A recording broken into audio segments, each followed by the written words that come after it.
السلام عليكم ورحمة الله وبركاته. أصحابتك وحرين جنال كمركة للسودة وده أدي هذا ومهتمتين مقالك نوحر ربا إن ندو كل وذاقه ورمينيسوتا حتى برلمان كيدي لباتا أي كده حجران سنتر ديمقراطية أو كترسان برلمان كقبل كمينيسوتا أي شالي حير بيكتي وحيكو هلين دنبي إن قري أي سن لهين حل حبينا أي أسو دعدي أرنتان قورما أي دعدي محايتا هاي دنبيان لغو هلين محوية هاي imise xabsi ah ayaa senatarkan ay mutaysan kartaa iyadoo sidoo kale loogu baaqayo hadda inay iscashiso haddii kalena mooshin laga keeni doono oo aqalka sanadka laga saari doono arrimahaasi oo idil ayaa rabaa inaan idila wadaago iyadoo aan ognahay in bishii saddexaad dhammaadkeedii senatar kale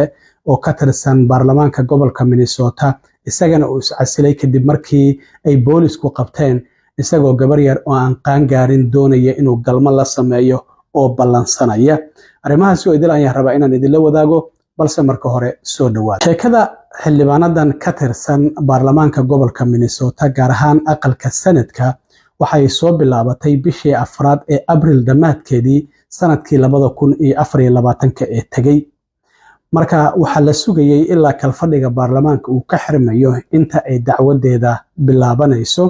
isniintii ayay dacwadu bilaabatay muddo 5 maalmood ah ayay socotay iyada xitaa maxkamadda ayay soo hor istaagtay si ay isku difaacdo marka xeerbeegti 12 qof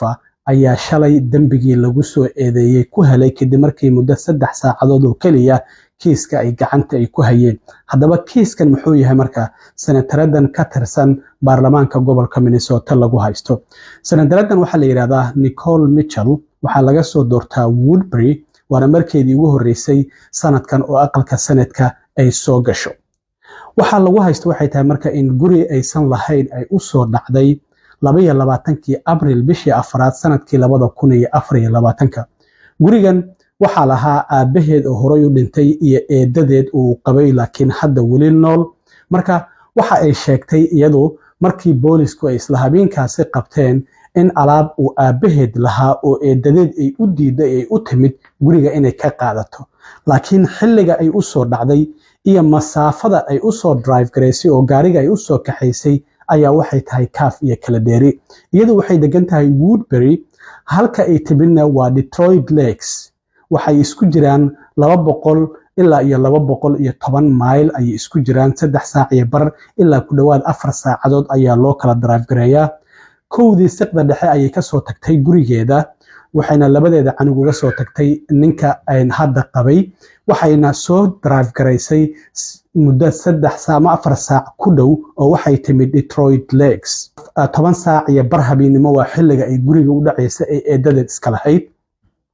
marka waxa ay soo qaadatay qalabka wax lagu dhacayaa la leeyahay nal ay wadatay dhar madow ayay soo gashatay guriga ay 10 saac iyo bar habeenimo ay u soo dhacday marka furo ayay haysatay oo waa iska soo furtay eedadeedna waxay qabtay cudurka la yiraahdo Alzheimerska qofka oo dadka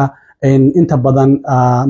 xasuustooda baabi'iya la leemo ku rida isla markaana qofku inta badan uusan waxba kala garanaynin marka qolkeedii iyadoo ku jirta eedadeed qolkii ay jiiftay iyadoo ku jirta ayay ku kacday markii ay sariirta lugaha kala soo dageysay ayayba ku istaagtay markaasi kadib ayay booliska wacda 911 oo waxay tiri qof ayaa guriga iigu soo dhacay booliskii ayaa yimid waa tan markii la xirayay senatarada oo dhar madmadow wadata 37 daqiiqo iyo bar ayay boolisku wareysanayeen sida kaameradii booliska markii su'aalaha ay weydiinayeen maxkamadda lagu soo bandhigay markaasi kadib waxa ay tiri waxaan gurigan u imid alaab uu aabahee lahaa inaan ka qaato waxaana kamid ahaa dambastiisi waa la gubay ayaan filayaa marka dambastiisa ayaa iyada iyo eedadeed waxay isku afgaran waayeen xilliga in biyaha la raacinayo oo ay sheegtay sidaas darteed maadaama xiriirkoodu uu xumaaday ay u timid alaabaha inay guriga ka qaadato marka haddii ay doonayso xilli maalin cadeeha way u imaan kartay oo ay ka qaadan kartay laakiin 10 saac iyo bar habeenimo qof gurigiisii hurda haddii aad u soo dhacdo waa dambi qofkaasi gurigiisa waa dhici rabta waa burglary marka sidaas darteed ayaa marka la sugayay maxkamadeeda xeerbeegti 12 qof ayaa la xulay hadda ka horna xeerbeegti waan sharaxan filaya dadku inta badan jury inaysan fahansaneen waa ay ku wareereen juuriga aan wax yar idin sharaxo marka uu dambi dhaco meesha uu ka dhacay dadka degan ayaa maxkamaddu ay waraaqa u dirtaa hadba dembiga intuu la eg yahay, haddii uu weyn yahay, haddii uu mid yar yahay. marka loo diro waraaqo dadkaasi 100 qof ayay noqon karaan, 50 qof ayay noqon karaan, 20 ayay noqon karaan, 30 ayay noqon karaan, 40 ayay noqon karaan, 50 ayay noqon karaan. dadku markay maxkamadda yimaadaan waa la kala xulayaa, su'aalo ayaa la weydiinayaa. adigu citizen qofku horta waa inuu citizen yahay, jury ka mid noqonaya, citizen ma tahay maya iska bax, kiiskan maxaad ka ogtahay qofka la weydiinayaa. xitaa dacwad oogayaasha iyo qareenada qofkaasi eedeysanaha u doodaya iyaguna fikir ayay ku leeyihiin. marka la xulo marka xeerbegtidu waxay noqdaan 16 ilaa 14 ilaa 18 qof, 12 qof oo kiis ka dhageysanaysa, iyo ilaa 4 qof ama 2 qof ama 6 qof waxay noqdaan oo kayd ah, oo qof haddii uu xanuunsado, qof haddii dan ay soo gasho lagu bedelayo. marka dacwadu intay socoto ayay dhageysanayaan. marka ay dhageystaan oo cadeymaha iyo marqaatiyada lasoo bandhigayo oo dacwad oogayaasha iyo qareenada difaaciyo qofkaasi hadalooda dhageystaan, kiisku marka uu soo gabagaboobo iyaga ayaa gacanta loo gelinaya, iyaga ayaa go'aan ka gaaraya. waxaa qasab ah 12 qof inay isku raacaan qofkan dembiga lagu soo eedeeyey waan ku helnay amaba waan ku waynay. haddii hal qof ka mida uu diido uu yiraahdo qofkan dembigaasi ma huba inuu galay, waxay noqonaysaa kiiskaasi mistrial inuu noqdo, oo kabacdina qofkaasi mar kale ayaa maxkamad dib loo saari karaa. amaba qofka dhowr dembi ayaa lagu soo eedeeyey, xeerbegtidu waxay dhihi karaan 5 dembi ayaa lagu soo eedeeyey, kasoo qaad 3 ka mida waan ku helnay, 2na waan ku waynay. laakiin 2da ay ku waayeenna waa inay isku wada raacaan 12 qof, 3da ay ku heleenna waa inay isku raacaan. gobolada qaar waxaa ka jirta isla xeerbegtidu qofka ay xukumi karaan inta sano xabsi oo mutaysanayo ay iyagu go'aan ka gaarayaan. goboladaasina waxa ay kala yihiin gobolada go'aanka ay ka gaari karaan waa ilaa iyo 6 gobol, waa Arkansas, Kentucky, Missouri, Oklahoma, Texas iyo Virginia. xeerbegtida ayaaba qofka xukumi karta. marka haddii aan Soomaali ahaan idinku fasiro, Soomaalidu markay arrin ka dhaxdhacdo, dagaal ayaa dhacay, qof ayaa la dilay, odayaal ayaa la isugu yeeri jiray Soomahan, odayaashu kabacdi ayaga ayaa garta gali jiray, go'aanna soo gaari jiray. waa sidoo kale marka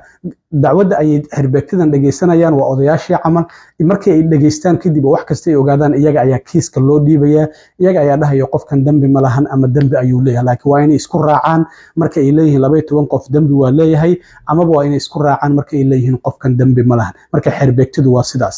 marka Isniintii ay maxkamaddan bilaabatay, 5 maalmood ayay socotay.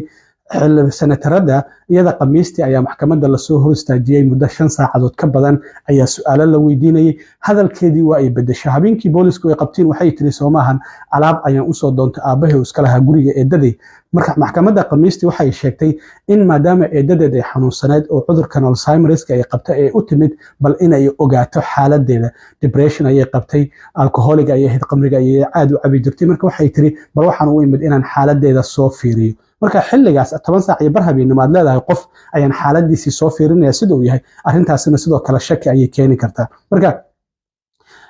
hadallo iskhilaafsan marka ay leedahay, waxa la leeyahay marka habeenkaasi been sheegaysay ama hadda oo maxkamad ay saaran tahay ayay xeerbegtida been u sheegaysaa. marka juurigii ama xeerbegtidii hadalkeedii ma aysan rumaysan. labadii dembi oo lagu soo eedeeyay dembi heerkiisu yahay dhac inay guri islaameed u soo dhacday iyo in qalabkii wax lagu dhacay ay wadatay, labadaba dembigii waa lagu helay. markii lagu helay kadib dacwadoogayaashu waxay garsooraha weydiisteen oo magaciisa la yiraahdo Michael Fritz, waxay weydiisteen in la xiro, laakiin wuxuu yiri maya, wax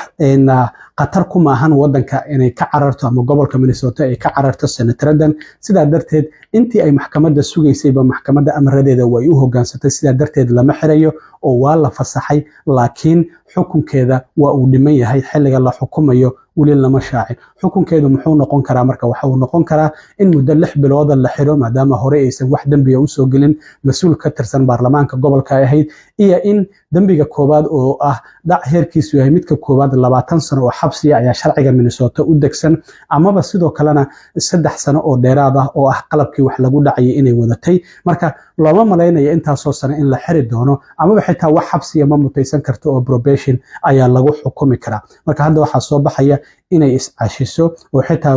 gudoomiyaha gobolka Minnesota Tim Walz uu ugu baaqay xubnaha Republikaanka iyo Dimuqraadiyiinta labaduba oo sanadka ku jira waxay ugu baaqayaan inay iscashiso maadaama ay hore u sheegtay haddii dembi lagu helo inay iscasili doonto. hadda aqalka sanadka ee baarlamaanka gobolka Minnesota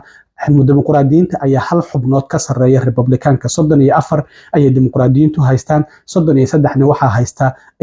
Republikaanka. waxaana baarlamaanku uu fasaxiisa hadda kasoo laabanaya bisha 2 ee February sanadka 2026 marka intaasi ka hor haddii aysan iscasilin mushaarkeeda oo ah $51,750 sanadkii uu xubin kastoo sanada uu qaato waa ay heli doontaa waxaana marka uu laga yaabaa in gudoomiyaha gobolka uu special session uu ku baaqo kulan qaasa mana way adag tahay sida loogu baaqo sidaas darteed ayaa waxay noqonaysaa in haddii aysan iscasilin in guddi hoosaadka anshaxa marka uu baarlamaanku soo laabto ay ka fariistaan aqalka sanadka markaas kadibna mooshin laga keeno si qasab ahna looga saaro aqalka sanadka weli baarlamaanka gobolka Minnesota ma aysan ka dhicin in qof si qasab ah looga saaro marka sidaasi ayaa xildhibaanadan kiiskeedu uu ahaa marka inay iscasili doonto in kala lama ogo xukunkeedu muxuu noqon doonaa sidoo kalena lama oga waxaan arki doonaa sidoo kalena waxyaabaha ka soo kordha kiiskeedan iyadoo sidoo kalena aan ognahay in dhamaadkii bishii 3 ee March senator kale oo Republican oo aqalka sanadka ee baarlamaanka gobolka Minnesota ka tirsan oo la yiraahdo Justin Icon in isagana boolisku ay qabteen isagoo gabar yar